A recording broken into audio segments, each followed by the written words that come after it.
The ESG Decoded podcast celebrates Women's History Month and recognizes the contributions and achievements made by women. Kleinco, which powers this podcast, believes that supporting Women's History Month and International Women's Day aligns with its core values, particularly that of stewardship. Diversity, equity, and inclusion, DEI, is integral to our culture, encouraging all employees to use their unique perspectives, experiences, and ideas to help advance business outcomes and foster a culture where everyone feels their viewpoint is valued. We embrace equity for women and endeavor to provide a platform to share best practices on how we can all contribute to gender equity. Enjoy this episode. Hi, everyone. Welcome back to ESG Decoded. I'm your host, Kaitlyn Allen, and today I'm very excited to be in studio in Frederick, Maryland with Kaidi Johnson. Kaidi, welcome to the podcast. Thank you for having me. I'm so excited about this. Kaidi is the Vice President of Legal and ESG at Motorola Solutions. She is a strategist, solutions architect, and business-minded attorney with more than 20 years of experience. She is a trusted advisor to executive leadership and the board of directors. She's also a founding member of Chief and spent 11 years serving as an adjunct faculty member at the University of Maryland, in addition to numerous other corporate roles. Kaidi, you just have a wealth of experience, both as an attorney, but also as an attorney in the ESG space. So excited to hear your perspective today. Thank you for having me. I'm happy to be here. Yeah. Well, I love to start with career journeys for folks that have had really interesting paths, which I think you're one of them. Let's start a little bit with that. You began as a corporate attorney. How did you come to be an expert in the ESG space? Sure. Much like most of my journey, things just sort of came my way, so to speak. I started out in law school in advocacy and litigation. Upon graduating law school and starting into the career profession, I ended up in the federal space and doing a lot of government contracting. And so I joined Motorola Solutions in 2011 in their federal division, supporting their sales contracting in that space, and then eventually sort of worked all different parts of the business, all in the legal context. An opportunity was presented based on sort of my experience sort of operationalizing departments and sort of helping to bring governance and structure into spaces that were, new and emerging, so to speak. So I was asked to lead our ESG program office back in 2020, right in the middle of pandemic. A lot of things were happening socially and culturally. So it was a really interesting time to kind of dig into all things environmental, social, and corporate governance, and having a full appreciation and understanding in terms of what that means for our stakeholders and then what that means for our shareholders. I'm picking up on something you said, which is one of the reasons that you were selected to lead this is because of your experience at operationalizing in emerging areas. I think that is such a theme that I've heard, particularly our attorney friends that are now doing ESG or overseeing. I always used to joke that I think it's because they know lawyers read. Like, what is this big confusing thing? Attorney, we know you'll spend the time to read it. So I think that's an interesting common thread that I've heard. But tell us a little bit about that operationalizing. What has that meant for you at Motorola Solutions? Yeah, that's a great question. A lot of it has been educating employees and our corporate leaders about the difference between social responsibility and ESG, because a lot of times people sort of approach it or think about it in the context of being one and the same. The first thing was just to kind of really understand the difference. And corporate responsibility are all the different programs that you have in place. And by contrast, ESG is sort of the reporting framework that you implement in order to sort of bring about awareness and the narrative in terms of the programs that you have and sort of what you stand for and the impact that you have and the footprint that you have, either in the smaller communities that you're in or globally. And of course, for us, we have an impact globally with employees in many countries around the world. So from an operational standpoint, I think with ESG and the overlay with SEC, the overlay with the investor community, it's really important to kind of understand the different frameworks. It's important to understand the different stakeholders and sort of what their agenda is, for lack of a better word, so that you can kind of take what we're doing and sort of pulling the data out, and so that you can then turn and report that in a way that is compelling, but certainly truthful. We don't want to have any greenwashing. Absolutely. And, really is responsive to the stakeholder community as well as the shareholder community. So what that translates into is having an appreciation for the reporting frameworks and the information that they're looking for, implementing programming to say, hey, this is what folks are looking for. This is what we do. We don't talk about it very well. Let's do better about talking about it very well. Or these are the things that people are interested in. This is what's material. And we are a little weak in the programming. Let's look at different programs and different initiatives that we can incorporate so that over time, the data is there and we can report out on that and just show that incremental improvement year over year, or, time over after time. Interesting, the emphasis on the reporting frameworks. I think that's certainly something that I think a lot of clients, we get in the door and they think they're like starting from scratch. But when we start really asking questions and doing an assessment of what's material, as you said, you realize it's often a lot of things that are already being done and actually may have a very mature program, but people aren't thinking of them as, oh, this belongs in an E, S, or G category.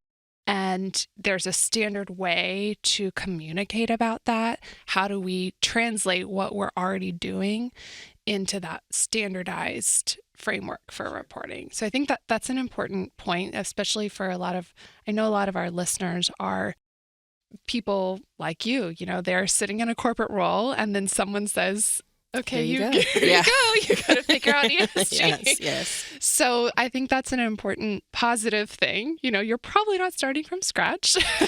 Certainly not starting from scratch, but it's been interesting because, we incorporate ESG in our proxy, and it's been great to see over the course of the last 3 years, just the evolution in terms of what we've been able to report, the data that we're collecting, because the awareness, in terms of, what I'm doing does actually tie into this, and I think for the longest time, people took for granted in terms of how their day-to-day or how specific goals that they might have, departmentally sort of really does influence how we actually give back to the communities, or, how we support the communities, or how we might have deleterious effect on our communities. And so it's been great to say, oh, wow, if I had my way, the proxy section, the ESG section of the proxy could be 20 pages long, because we've just been able to collect more data, have more programming that allows for more data, but then just the expanded awareness where people are like, oh,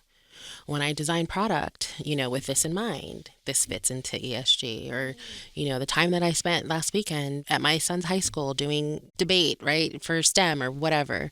Those are the types of things that they appreciate, that the volunteerism was always important, but how that sort of feeds into, the social component has really sort of helped in terms of our ability to encourage more engagement, encourage more ownership at the employee level, at leader level, at executive level, and then certainly, to reflect that in the reporting. So you bring up something that I know is difficult for a lot of attorneys, which is disclosing more. I know some certain legal departments are like, one end of the spectrum, let's not say anything. And then others are much more forward about putting things in regulated filings. So how do you think about that as an attorney? We do a lot of benchmarking, just to kind of understand what others are doing, sort of what the standards are, what looks well, what's working well in the industry, and trying not to overshoot, err too far on the side of conservative in that vein. I think that there are some years where you have a tremendous amount of things to talk about because you've made the commitment to net zero, or you've done your TCFD report, or you hired a CDO, all the different things. And so I think it ebbs and flows in terms of the disclosures, but it definitely starts with benchmarking to kind of look at what your peers are doing, those that are best in class, just regardless of the industry, just to kind of get a sense as to what they're doing and how they're reporting and the level of disclosures. We definitely yield more into disclosing through our corporate responsibility report, just because that allows us to have more narrative and be a lot more descriptive, rather that than to have a proxy statement that's 400 pages long. Right.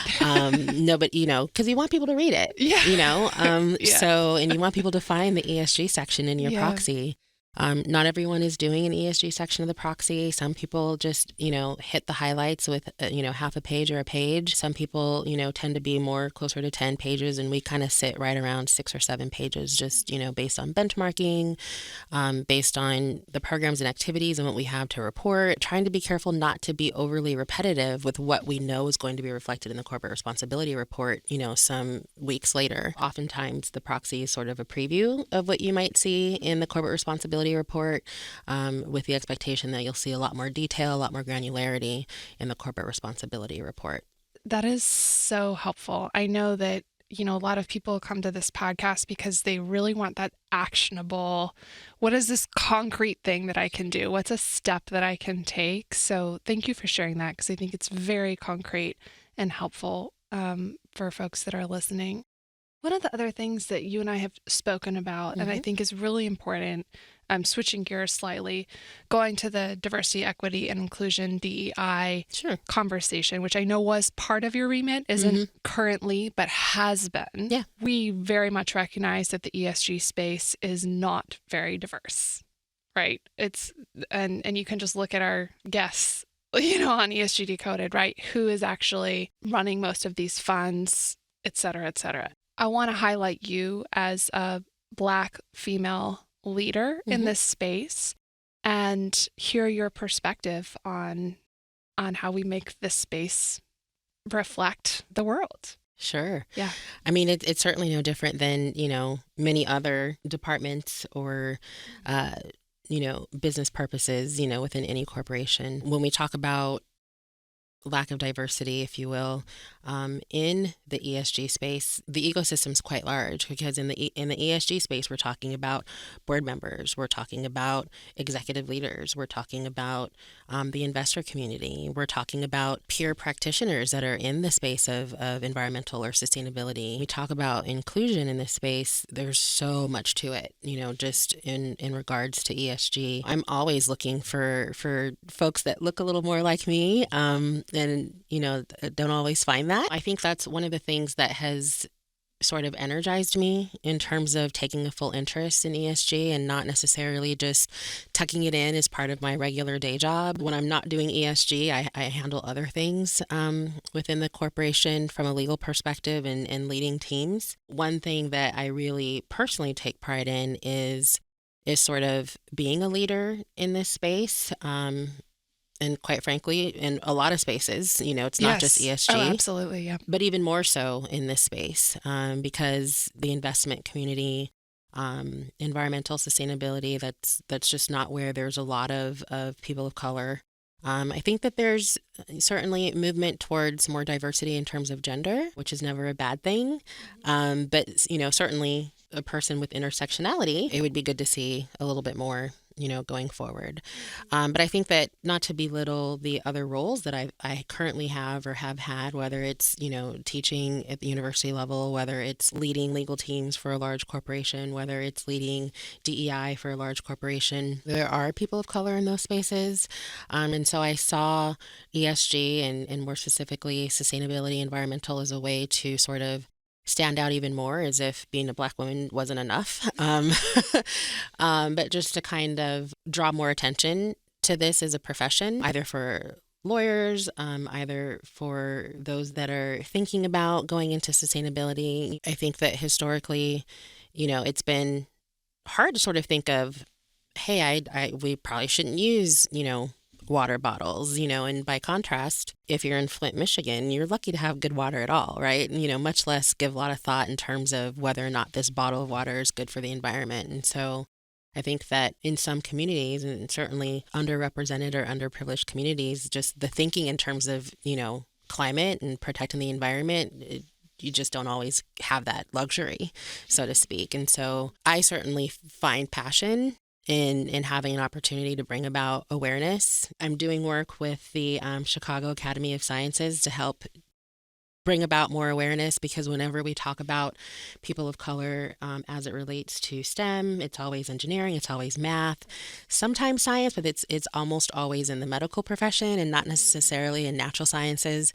And so I see this as an opportunity to be a model of some sort to just bring about more awareness and visibility and representation in this particular space. Thank you so much for that, Kaidi. Sure. It kind of makes me think I'm aware of some of the Motorola Solutions outreach programs for recruiting. And maybe if you wanted to touch on that as briefly, I think other listeners will appreciate kind of more concrete examples of how you're doing that. Sure. I know that outreach for us is more than just going to colleges and universities or HBCUs or Hispanic serving institutions. It's about having a presence in the communities, whether it's through volunteerism, whether it's through programming with some of our customers, just so that people have an awareness that our company is not only a great place to work, but a great partner, a really highly contributing part of the community. I think all of that is sort of how we have outreach. Not only to retain the best talent and attract and retain the best talent, but also for folks to have an understanding that we do more than just try to retain the talent. We actually do embed into the community. We do have the partnerships with different entities that allows us to have better perspective in terms of footprint or a handprint on the world, and how we can program better to address that. And then certainly that helps to inform how we recruit and retain talent. Yeah. Oh, thank you so much for that, Kaidi. Sure. I think this has been such a wonderful conversation that our listeners are going to get a lot of practical help out of, but also a really important perspective to share. So thank you so much for being here. Do you have any other closing thoughts before we wrap up? Well, I guess I would just encourage the listeners to continue to do the good work.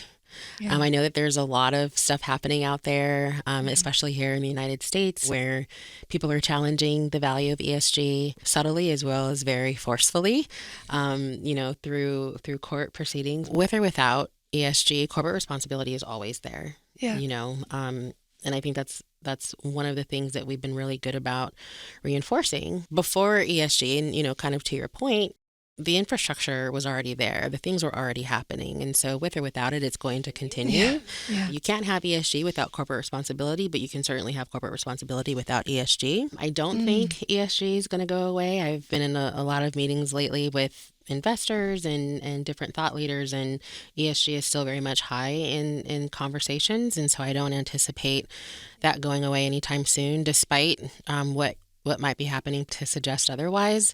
But by and large, whatever the fate might be, I would just say keep doing the good things, because that's really what's the most important. Corporations being citizens, I think that's still very much important, whether you report out on it or not.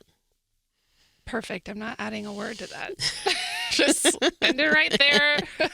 So well said. Thank you so much for being here today. I really appreciate your time. This is awesome. I know how busy you are. And it's proxy season. It's proxy season.